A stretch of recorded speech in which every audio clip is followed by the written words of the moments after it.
Bienvenidos a este horizonte de noticias para decirles todas las últimas cosas que han pasado en el mundo y particularmente entre México y Estados Unidos.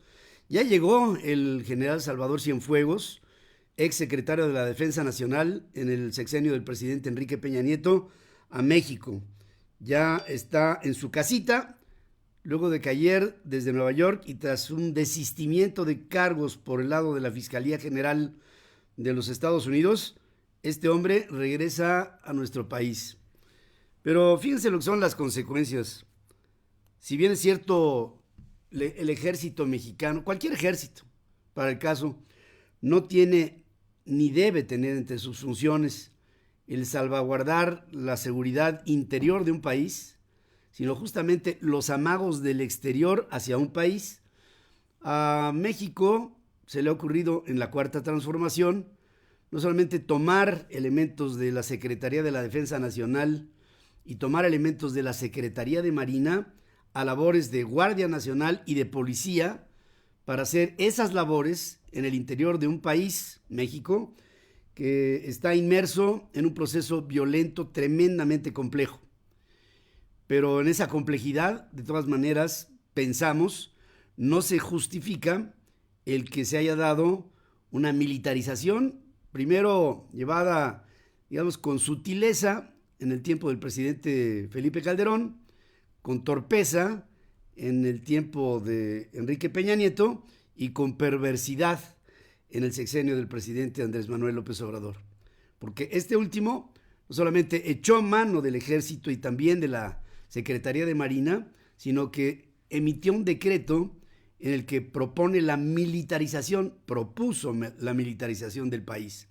Las consecuencias ahí están. Miren, perdonado o no perdonado, el general Cienfuegos y el cuerpo de soldados y del ejército mexicano tuvieron que pasar por la vergüenza del arresto. Porque ahora sí, en este quid pro quo, en este yo te doy, pero tú qué me das a cambio, el gobierno de los Estados Unidos echó para atrás una investigación, por supuesto que estaba sustentada, con cargos que por supuesto también lo estaban, para después echarse para atrás luego de un proceso en la oscuridad en el que los gobiernos de los dos países se pusieron de acuerdo para desistirse. Bueno, incluso hasta hubo la resistencia de la juez que llevaba el caso en un distrito en Brooklyn, en Nueva York, y de todas maneras, una vez que lo revisó, llegó a la conclusión que lo que la Fiscalía norteamericana apelaba para el desistimiento, ella coincidió en ello después de que al principio se había rebelado ante la iniciativa. El hecho es que, a ver quién nos quita esa marca y sobre todo, vamos a ver cómo se lleva el caso del general Cienfuegos en México cuando se promete, vaya esto entre comillas, que el gobierno mexicano abriría una carpeta de investigación y seguiría en ella la indagatoria que pudiera buscar argumentos sólidos que sustentaran lo que Estados Unidos había propuesto en principio como iniciativa para el arresto, que fue lavado de dinero y que fue presuntos nexos directos con el narcotráfico. ¿Qué va a hacer México con esto? Bueno, por supuesto, de entrada les quiero decir que no va a ser absolutamente nada. Es más, puede ser que el propio general Cienfuegos sea elevado a los altares de la victimización luego de haber sufrido las vejaciones de un gobierno insensible como el norteamericano, y todo estoy citando, ¿no?, de lo que van a decir de él, de un gobierno insensible que acusa a un inocente, como es el caso del general.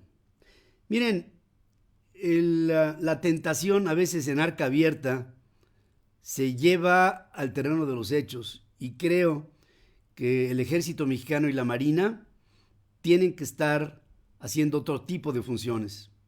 Nada que ver con todo lo que ahora, en este sexenio, el gobierno de López Obrador le ha conferido como obligaciones a estos dos cuerpos castrenses. ¿Por qué? Pues porque un soldado no es un policía. Un soldado es otra cosa. Preguntémonos, ¿qué fue de Inglaterra cuando la Segunda Guerra Mundial? ¿Quién cuidaba a la seguridad interna del Reino Unido? ¿Quién batallaba en contra del régimen de Hitler? cómo se dividían las responsabilidades unos y otros. Y no es lo mismo una vocación castrense que una vocación policial. Y pienso que ahí el elemento corruptor está presente y que si el arca está abierta es una tentación absoluta, no de hoy, sino de todos tiempos, en el pasado y en el pasado reciente y tal vez remoto de México, el que ante esta arca abierta de miles, de cientos de miles de millones de dólares en narcotráfico, por supuesto que tendría que verse como lógico el que hubiera formas de contubernio, ¿o no? ¿Y ustedes creen que las investigaciones que llevaron al arresto del general Cienfuegos no tenían sustento? ¿O no se ve claramente como se ve que todo esto es producto de un arreglo logrado entre el gobierno de México y Estados Unidos? Se dice en publicaciones como por ejemplo el Washington Post que México amagó con tratar de impedir el que la DEA y la CIA pudieran tener algún tipo de injerencia en investigaciones en suelo mexicano, y que esto fue lo que obligó al gobierno de los Estados Unidos a recular, a echarse para atrás. Yo francamente no la veo por ahí. Yo creo que si la DEA o la CIA hacen investigaciones en México, con o sin la autorización del gobierno mexicano, hacen lo mismo en otras partes del mundo, porque finalmente este tipo de organizaciones de investigación o de procuración de el respeto a las leyes de la Constitución de los Estados Unidos, en muchas ocasiones llevan a cabo estructuras que son y tienen operaciones metaconstitucionales, por arriba de otros países. Y el hecho de que la CIA o la DEA pudieran o no tener facilidades en México, esto no le implicaría a la CIA o a la DEA ningún problema en caso de que hubiera reticencia del gobierno mexicano, porque de todas maneras lo harían. De una manera encubierta, de una manera directa, por supuesto que lo seguían y lo seguirían haciendo. Pero no, yo creo que el caso es otro. Yo pienso que aquí hubo un quid pro quo en el que ya el gobierno norteamericano cedió, y bajo esa forma de ceder, creo que pudiera ser incluso hasta un obsequio al presidente Andrés Manuel López Obrador de parte de la administración del presidente Trump por hasta el momento no haber reconocido a Joe Biden como el presidente electo de los Estados Unidos. Alexander Lukashenko, Vladimir Putin, Jair Bolsonaro, Andrés Manuel López Obrador no han reconocido a Biden como presidente. Bueno, Nicolás Maduro ya lo reconoció y el presidente mexicano todavía no lo hace. Son de estos asuntos que aparentemente pudieran tener una explicación de carácter diplomático o de la pureza de lo que tendría o cómo tendría que conducirse un gobierno como el de México, para decir hasta que se oficialicen los números de las elecciones que contundentemente le dan a Donald Trump una derrota. Pareciera como si el presidente de México estuviera defendiendo el enclave de Trump hasta la última de sus posibilidades. Y con esto el premio, entre otras cosas. De hecho, el general Cienfuegos llegó a México en un jet privado con matrícula de los Estados Unidos, Néctar 40 BC del gobierno de los Estados Unidos procedente del aeropuerto de New Jersey. Es decir, la Fiscalía General de los Estados Unidos se desdice de la acusación y regresa al presunto indiciado en un avión privado de la propia estructura gubernamental de los Estados Unidos. Mejor servicio, imposible. Lo que les podría haber faltado hubiera sido haber aterrizado en lugar del aeropuerto Benito Juárez directamente en la casa del general. No, esto no se entiende más que... No quiero con esto poner en entredicho a las Fuerzas Armadas mexicanas. Lo que sí quiero poner en entredicho es lo que hacen los gobiernos, y me refiero a Felipe Calderón, y me refiero a Enrique Peña Nieto, y me refiero a Andrés Manuel López Obrador. Como consecuencia, tiene que haber consecuencias y desgaste de las instituciones castrenses mexicanas a la hora de que les dan responsabilidades que ni la propia ley orgánica de la relación entre estos cuerpos castrenses con el país es legal en función de las acciones que realizan de esta militarización que no tiene ninguna explicación. Si el general Cienfuegos, en tiempos de él como secretario de la Defensa, no hubiera tenido que dar este tipo de funciones el ejército que él comandaba, no tendría por qué haber habido ningún involucramiento ni con el caso del narcotráfico, ni con Tlatlaya, ni con Ayotzinapa, ni con San Fernando, ni con nada de los casos que se han dado en los que presuntamente, a través de cateos, bloqueos, intervenciones directas del ejército, han caído en momentos tan ridículos como, por ejemplo, la liberación del hijo del Chapo Guzmán allá en Culiacán, en uno de los operativos más ridículos y más fallidos en la historia de esta guerra en contra del narcotráfico.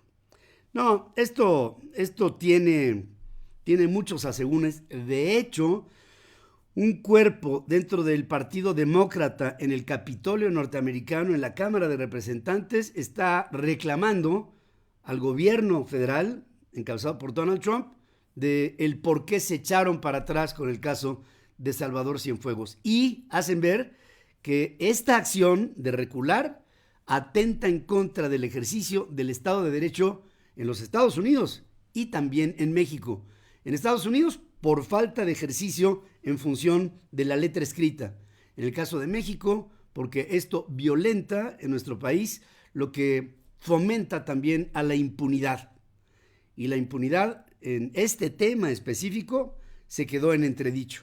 Aunque aquí en México el Senado mexicano haga loas por este logro de la Cuarta Transformación de haber traído al general, en los Estados Unidos esto no se va a quedar así. Estoy absolutamente seguro que el tema se revisará y pone otra vez en la lupa a las operaciones que oficialmente hacen los gobiernos de México en su relación con el narcotráfico y otras fuerzas delincuenciales. Se me hace que es Bob Menéndez, legislador demócrata de más alto rango en el Comité de Relaciones Exteriores en el Senado norteamericano, dice: no hay ninguna explicación para la decisión de William Barr, el procurador general de los Estados Unidos, de retirar abruptamente los cargos en contra del general Cienfuegos. A ver quién lo explica. Por lo pronto, creo que esa es una medalla que se cuelga el gobierno de Andrés Manuel López Obrador y puede ser que sea la última, por lo menos en el caso de la relación que tiene la Cuarta Transformación con el gobierno saliente del presidente Donald Trump. Joe Biden, por su parte, advierte que hay muchos retrasos en la transición del poder, que no hay información estratégica de esta que es highly classified, que es de seguridad nacional, y dentro de los esquemas que de la seguridad nacional no están funcionando en la transición, está la información estratégica del ataque que el siguiente gobierno tendrá que hacer en el momento en que se tome el poder, el 20 de enero, en contra de la pandemia por el coronavirus. Dice que el rezago puede ser de semanas, puede ser de meses en la atención, por ejemplo, de la pandemia por COVID. En un evento virtual con trabajadores de la salud de la llamada primera línea, el demócrata insta a la Administración de Servicios Generales, agencia encargada de la transmisión del poder, a firmar un documento que autorizaría iniciar formalmente el trabajo de lo que vendrá. En este traslape, que ya se ha prometido será profesional, según algunos de los analistas del Consejo de Seguridad Nacional en los Estados Unidos. Las farmacéuticas van y vienen, Moderna, Pfizer, AstraZeneca, todas están moviéndose hacia lo que COVID, el Sputnik 5, en fin, todas, BioNTech Technologies, todas están moviendo hacia la dispersión, elaboración y dispersión rápida de la vacuna en los principales países en los que se ha invertido mucho dinero. Y en esos países en donde se ha invertido mucho dinero, empezando por los Estados Unidos, que ha sido el país más dañado por la pandemia, en términos absolutos y en términos proporcionales. Primero, hasta ahí tiene que distribuirse la vacuna en contra del COVID por etapas. Primero, las poblaciones más vulnerables y después las más fuertes. Y esto habla de una gradualidad. ¿Qué no pasará o qué sucedería en otro tipo de países en los que no ha habido tanta inversión, ni ha habido tanta información, ni ha habido una estrategia adecuada para atacar el proceso. Y por supuesto estoy pensando en México. Estados Unidos ya ha llegado a 250,029 muertes relacionadas con el COVID. El número de contagios se va incrementando. La Unión Americana se mantiene como el país con más casos que se han presentado de la enfermedad. 11,400,000 personas en la Unión Americana presentan los síntomas o los han presentado. Y a 2 semanas de la elección presidencial del pasado 3, gobernadores republicanos dan un giro a su respuesta al coronavirus, ordenan el uso obligatorio del cubrebocas según The Washington Post. Se trata de Kim Reynolds de Iowa, Doug Burgum de Dakota del Norte, Gary Herbert de Utah y Jim Justice de Virginia Occidental, que habían apelado a la responsabilidad individual de aplanar la curva de casos. Y pues pareciera como si ya estuvieran siguiendo las órdenes del siguiente presidente de los Estados Unidos, que el primer punto que pone sobre la mesa dice: bajo la responsabilidad que me confiere lo que viene para mí en adelante y para nuestro gobierno, los científicos lo que me aconsejan es que todos, en nuestra individualidad, racionalicemos la necesidad de usar el cubrebocas y el distanciamiento social y el evitar las multitudes como una forma de hacer ver que estamos conscientes y responsablemente alertando entre todos nosotros, con ese signo del tapabocas, la actitud que tendríamos que tener para repeler las posibilidades de que llegue el COVID. Jack Dorsey, el fundador de Twitter, alertó que Donald Trump perderá su estatus especial en la red social a partir de enero, cuando Joe Biden tome la presidencia, y dicen, lo que prevé nuestro código en Twitter es que no tendrá por su responsabilidad oficial, una vez que la deje de tener, privilegios especiales. En otras palabras, el entonces, cuando sea expresidente Donald Trump, en algún momento, si hace uso no adecuado del Twitter, tendrá como represalia el que se le cancelará la cuenta, y lo dice explícitamente.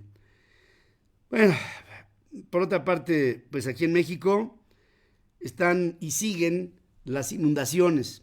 Me preguntaban anoche en las redes sociales si es posible que las presas en el sureste mexicano, el caso de Malpaso, de La Angostura, de Peñitas, pudiera haber alguna intencionalidad para, en lugar de lanzar el agua hacia un sector, se lanzara hacia otro. Desde mi punto de vista y mi conocimiento del tema hidráulico, les puedo decir que una presa es un elemento fijo y firme, es una estructura que contiene el paso del caudal de un río hasta acumularlo y hacer una especie de espejo de agua, que es, dependiendo del embalse, tiene una determinada capacidad.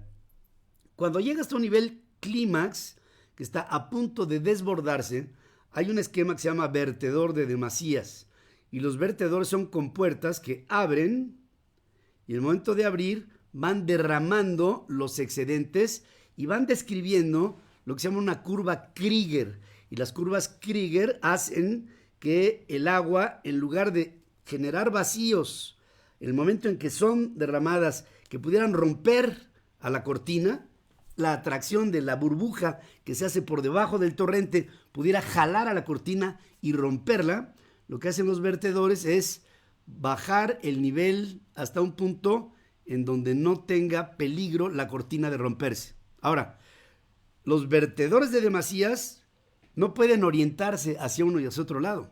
Están diseñados de manera fija. No es que yo de repente, como en un rifle, apunte con el agua hacia otro lado. Lo que tengo que hacer es abrirlos. Y el cauce natural, aguas abajo, es el que llevará el agua hacia donde el vertedor ha abierto el agua. El agua reconoce el paso por gravedad. De un punto A un punto B, un punto A arriba, un punto B abajo, hay una presión hidrostática, y sobre esa presión el agua va reconociendo hacia abajo. Nada se le opone al agua, nada. No te pongas enfrente del agua, porque te va a arrastrar. Ponte enfrente de una ola, a ver cómo te va. No, cuando sale un vertedor de demasías, va hacia donde va el río, aguas abajo. O sea, no debemos olvidar que una presa es una cortina que se opone a un río que pasaba históricamente. Y en el momento en que va subiendo el embalse por la cortina, aguas abajo, después de la cortina, hay una cuenca de lo que seguía el río antes de que se pusiera la cortina que opone el paso del agua. Ahora, en el momento en que vacías, lo que hace el agua es seguir esa cuenca hasta su destino final, que por supuesto, por el fenómeno de la gravedad, será tierras abajo. Y tierras abajo es Tabasco. Y Tabasco no puede decir, en lugar de Cárdenas vamos a inundar Villahermosa, en lugar de Villahermosa vamos a inundar la Macuspana. No, aquí es, en lugar de nada, es el agua que se avienta hacia abajo y que no tiene remedio. Es un agua que, así le llaman en hidráulica, que reconoce hacia sus cauces naturales. No los puedes orientar a menos de que se hubieran hecho obras previas que a la hora de que el vertedor abriera sus compuertas, algo desviara el agua para que se fuera hacia otro lado. Ahora que se ha dicho tanto que estos desvíos fueron a propósito para evitar que zonas se inundaran, como el caso de Dos Bocas, desde mi conocimiento no les podría decir esto porque esto hubiera implicado la construcción de una obra de infraestructura que no se ha hecho y que obviamente previo a una lluvia de estas naturalezas, de todas maneras no hubiera tiempo para realizarla. Eso es lo que les puedo por lo pronto analizar en este resumen y en este horizonte de noticias. También les quiero decir que todo está listo, preparado y puesto en forma para la mega manifestación que convoca Frena, este Frente Nacional Anti Andrés Manuel López Obrador, para el próximo sábado 21 de noviembre. Esta manifestación, claro, tiene su máxima atención en la concentración social que se hará en la capital de la República Mexicana en los entornos de las 9:30 de la mañana en la Plaza de la República, ahí enfrente del Monumento a la Revolución. Esa es la concentración mayor que por naturaleza tendrá que convocar Frena, pero esto no quiere decir que no haya otros sitios en el país en donde también se hagan manifestaciones similares. Si por cualquier razón tú no puedes acudir a la marcha de Frena en la Ciudad de México, sí puedes, por supuesto, consultar en diferentes flyers que se estarán publicando en las redes sociales para ver en tu ciudad en dónde será la manifestación, obviamente en los centros cívicos de las principales ciudades de la República Mexicana. Y con esto se hará una mega manifestación multitudinaria de una sociedad que no quiere para México ni un sendero hacia el socialismo, ni hacia el comunismo, ni hacia la destrucción de las instituciones que han, pues de una manera satisfactoria o insatisfactoria, medianamente conducido a México hacia un proceso de desarrollo. Sí hay muchas diferencias sociales en México. Sí hay mucha injusticia social en nuestro país. Sí hay una concentración de riqueza en muchos sectores. Todo esto se debe corregir. Si hay injusticia, si hay corrupción, si hay impunidad, y la ha habido a lo largo de la historia de los últimos gobiernos en el país. Pero esto que está pasando en México hoy con la Cuarta Transformación es el colmo que fuerza a la sociedad a reaccionar en consecuencia. Esto es algo de lo que les puedo yo aquí, dirían los italianos, raccontare de lo que sucede en México, en Estados Unidos y en el mundo. Gracias por estar conmigo en este horizonte de noticias. En unos minutos más estaré con ustedes en la primera emisión central FM Equilibrio, transmitiendo de 6:45 a 11 de la mañana, tiempo del centro de México, a través de centralfmonline.com y nuestras aplicaciones en iOS y en Android, y también en nuestra querida red de estaciones hermanas, asociadas, afiliadas en 36 estaciones de radio en los Estados Unidos, en 104 estaciones de radio y televisión en México y en televisoras en Guatemala, El Salvador, en Honduras, en Costa Rica y en Colombia. Gracias por su preferencia. Gracias por estar aquí. Espero poderles acompañar a lo largo de esta jornada de jueves.